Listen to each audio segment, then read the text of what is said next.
संस्कार हो, लौकिक पारलौकिक, इन भोगों की कामना है। लौकिक कामना है सुख भोग की कामना, ऐसी और बहुत सी कामनाएं लौकिक होती है। ये सब बंधन कारक, पतन कारक, और ऐसी कामना वाले का उद्धार कभी नहीं होता है। इसे आसुरी संपत्ति कहते हैं। दूसरी कामना होती है दुख दूर करने की। दुख 3 प्रकार का होता है, आधिदैविक, आदि भौतिक और आध्यात्मिक। खूब वर्षा हुई या सूखा पड़ गया, या बहुत गर्मी है, या बहुत सर्दी है, या बहुत तूफान भरी वायु, ये आधिदैविक दुख कहलाते हैं। ये पूरी प्रकृति में आते रहते हैं, कभी अनावृष्टि, कभी अतिवृष्टि, कभी सर्दी, कभी गर्मी, कभी वायु के झकोरे, ये सब आते रहते हैं। ये दुख है, ये सबको बराबर मिलता, चाहे साधु हो चाहे असाधु हो, सबके लिए बराबर ये है। इसे सहन करना होता है। सिंह है, सांप है, चोर है, और भी जो दुख देने वाले दुष्ट प्राणी हैं, ये आदि भौतिक दुख कहलाता है। वो आदि दैविक, ये आदि भौतिक। और शरीर अंतःकरण में जो दुख होता है, शरीर में दुख होना, पीड़ा होना, और अंतःकरण में जो जलन होना, वो आध्यात्मिक दुख कहलाता है। जो इन तीनों दुख को दूर करने के लिए भगवान से प्रार्थना करता है, सुख प्राप्ति की चाह करता है, एक कामना है, लौकिक कामना है, ये नहीं करनी चाहिए। जैसे भगवान रखे वैसे सह लेना चाहिए। कामना 2 ही प्रकार की करनी चाहिए, या भगवत प्रेम की या मोक्ष प्राप्ति की। इन दुखों को दूर करने की और सुख प्राप्त करने की जो कामना होती है, वो निरर्थक होती है, व्यर्थ होती है। इसके लिए जो साधना की जाती है वो सब व्यर्थ चली जाती है, क्योंकि उस कामना की कभी पूर्ति हो ही नहीं सकती। ये तीनों दुख आते रहते हैं, दैहिक, दैविक, भौतिक, तापा, ये आते रहते हैं। लेकिन जो निरंतर भजन में रहता है उसे व्यापते नहीं है। बाह्य व्यवस्था हो या ना हो, आज तो मानो व्यवस्था है। गंगा किनारे क्या व्यवस्था थी, गर्मी सर्दी बरसात सब सहना होता है। कामना की पूर्ति हो भी जाए तो नवीन कामना और कामना, जैसे जब आप कमरे में रहते हैं, गर्मी लगता है, छोटा सा एक पंखा हो जाए तो, पंखा हो गया तो फिर लगता है छोटा सा कूलर हो जाए तो ठीक, कूलर हो गया तो फिर लगता है एसी हो जाए तो ठीक, और वो फंसते फंसते फंस ही जाता है। इस तरह कामनाओं की कभी पूर्ति होनी नहीं है। इसलिए उपासक को प्रभु से अपनापन करके अगर कामना करनी है तो केवल 2 प्रकार की कामनाएं कीजिए, हमारा आपसे प्रेम हो जाए या हमारा आपके चरणों के प्रताप से कल्याण हो जाए। भगवान से धन के संबंध में चाह करना, वैसे भगत वो भी माना जाता है, लेकिन ठीक नहीं है, क्योंकि धन स्थायी चीज नहीं है। मानो करोड़ों अरबों रुपया जमा किए, मर गए तो यहीं रह गया ना, तो इसी कामना की पूर्ति के लिए भजन करते रहे तो फिर लाभ क्या मिला। भगवान सबकी देखते हैं। तेषाम ज्ञानी नित्य युक्तो एक भक्तिर विशिष्यते, प्रियो ही ज्ञानिनोत्यर्थ महम सचो मम प्रिय। भगवान कह रहे हैं मुझे ज्ञानी भक्त बहुत प्रिय है। कौन सा ज्ञानी? जो अनन्य भक्ति के द्वारा मेरे में लगा हुआ है। जो मेरा प्रेमी भक्त है वो सर्वश्रेष्ठ है, क्योंकि वो ज्ञानी भक्त है, उसे मैं प्रिय हूं और वो मुझे अत्यंत प्रिय है।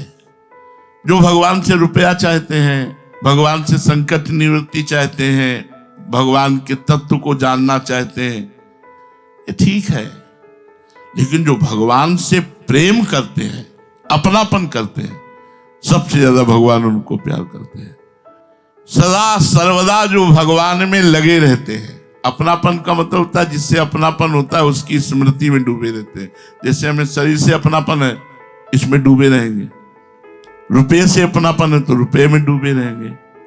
पत्नी से अपनापन है तो उसका चिंतन होता है। जहां अपनापन होता है वहां निरंतर चिंतन होता है। तो जिसे प्रभु से अपनापन होता है वो सदा सर्वदा प्रभु में लगा रहता है। भगवान के सिवाय प्रभु के सिवाय किसी से कोई संबंध नहीं, कोई चिंतन नहीं, वो सिद्ध महापुरुष हो गया।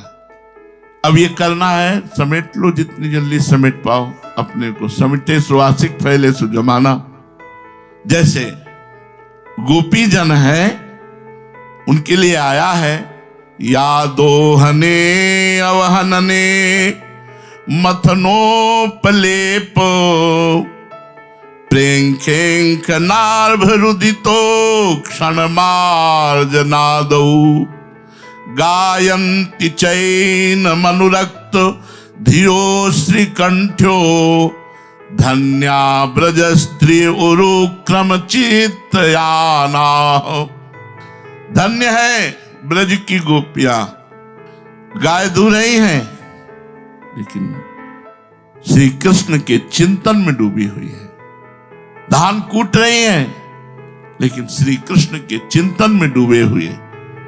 दही मथ रही हैं श्री कृष्ण का चिंतन करते हुए। आंगन लीप रही हैं श्री कृष्ण का चिंतन करते हुए। बालकों को पालने में झुला रही तो श्री कृष्ण संबंधी गीत गाते हुए। रोते हुए बच्चों को लोरी सुना रही तो श्री कृष्ण के नाम की, उनकी रूप की। तुलसी जी को जल सींच रही, झाड़ू, जो भी कार्य कर रही हैं, प्रेम पूर्ण चित्त से आंखों में आंसू भरे हुए श्री कृष्ण की दिव्य लीलाओं का चिंतन करते हुए, गायन करते हुए, श्री कृष्ण में निरंतर चित्त लगाए हुए ये ब्रजवासी गोपिनियां। इसीलिए इनकी समानता कोई नहीं कर सकता। जो लौकिक कार्य करते हुए भी अपने इष्ट का सदा सर्वदा चिंतन करता है, तभी माना जाएगा कि आपका अपनापन इष्ट देव में है। हर कार्य करते हुए अंतर से चिंतन श्री जी का हो, प्रिया प्रीतम का हो। ऐसे भक्त को भगवान ज्ञानी भक्त कहते हैं, जिसकी लौकिक और पारमार्थिक सारी क्रियाएं भगवान का सुमिरन करते हुए होती हैं।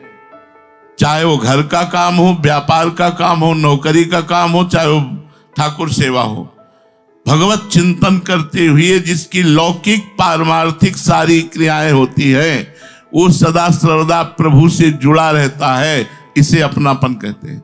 इसी अपनापन से सिद्धि प्राप्त होती है।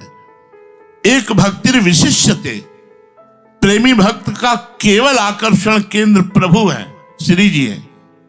उसकी अपनी व्यक्तिगत संबंध किसी से नहीं है। ये बात देखो, प्रभु के संबंध से संबंध है, व्यक्तिगत कोई संबंध नहीं है। इसलिए भगवान ने कहा एक भक्तिर विशिष्यते, जो मेरी अनन्य भक्ति करता है वो सर्वश्रेष्ठ है। विशिष्यते, प्रेमी भक्त सर्वश्रेष्ठ है। जो धन चाहता है वो पूर्व संस्कार के कारण जब तक व्यक्तिगत इच्छाएं उत्पन्न होती हैं तब तक एक भक्ति विशिष्यते नहीं। जो दुख निवृत्ति चाहता है वो भी नहीं। जो भगवान को जानना चाहता है वो भी नहीं। जो भगवान से प्रेम करता है एक भक्ति विशिष्यते। प्रियो ही ज्ञानिनोत्यर्थ महम स च मम प्रियः। जो प्रेमी भक्त है मैं उसे अत्यंत प्यारा हूं और वो मुझे अत्यंत प्यारा है। अहम भक्त पराधीन हूं। ऐसे भक्त के लिए भगवान ने पराधीनता स्वीकार की है। जिस भक्त में अपनी स्वयं किंचन मात्र कोई इच्छा नहीं, केवल प्रभु से अपनापन और प्रभु के लिए ही सारे व्यवहार, प्रभु का चिंतन करते हुए, उससे बड़ा इस संसार में कोई नहीं। सबसे बड़ा प्रेमी भक्त। वास्तव में भगवान का अंश होने से जीव स्वाभाविक ही भगवान को प्यारा है, पर वो भूल से संसार में प्यार करने लगा। इसलिए लौटो, अपनी भूल को संभालो और भगवान के प्यार से अपने जीवन को भर दो। ऐसे भक्त का भगवान हर समय ऐसे चिंतन करते हैं जैसे छोटे से अबोध बालक का चिंतन मां करती है। जैसे माता अपने बच्चों का पालन पोषण करती है, ऐसे भगवान ऐसे भक्त का करो सदा तिनके रखवारी, जिम बालक राखे महतारी। अबोध बालक है, कभी आग पकड़ सकता है, कभी कुछ भी कर सकता है, इसलिए भगवान उस पर दृष्टि रखते हैं।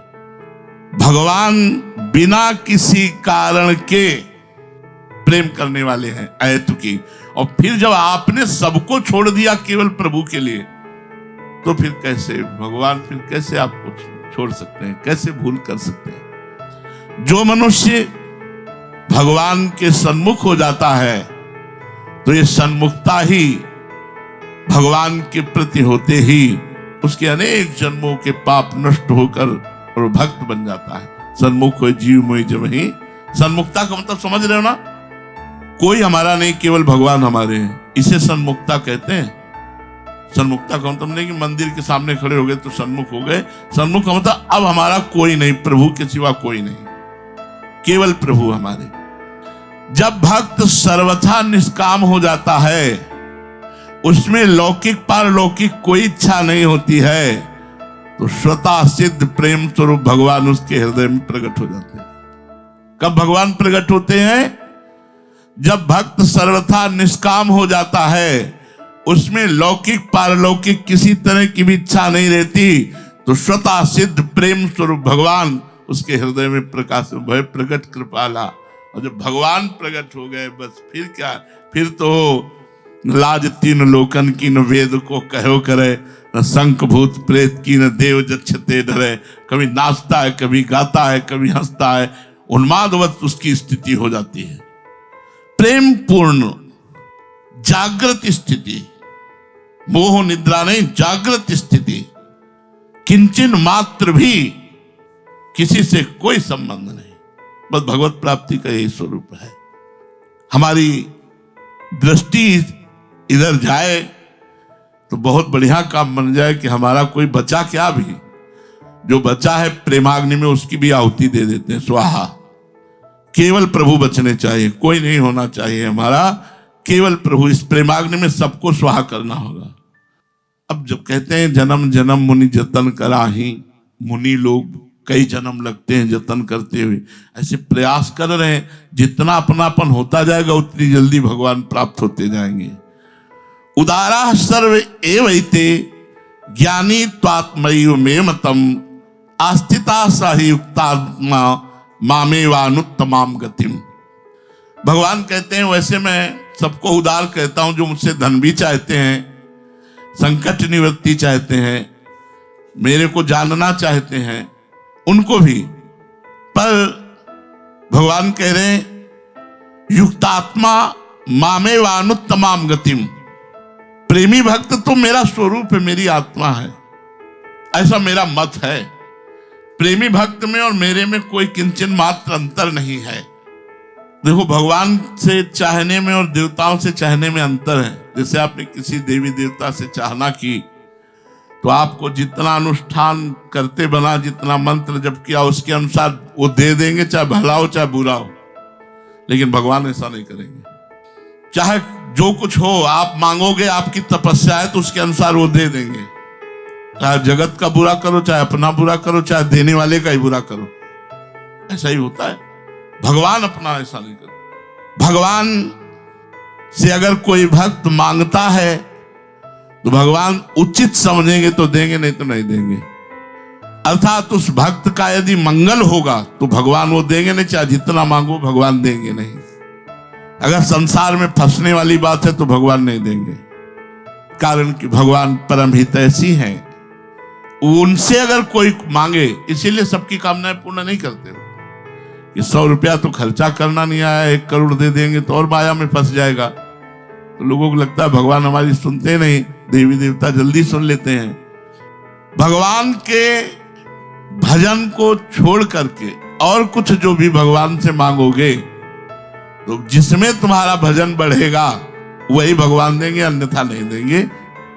ये भगवान और देवताओं में विशेषता अंतर है कि अन्य देवी देवताओं से भजन करके मांगोगे, जो मांगोगे वो दे देंगे। लेकिन भगवान का भजन करके यदि भगवान से मांगोगे तो जो तुम्हारा मंगल होगा वही देंगे, अन्यथा नहीं देंगे। ज्ञानी त्वात्मयि मे मतम।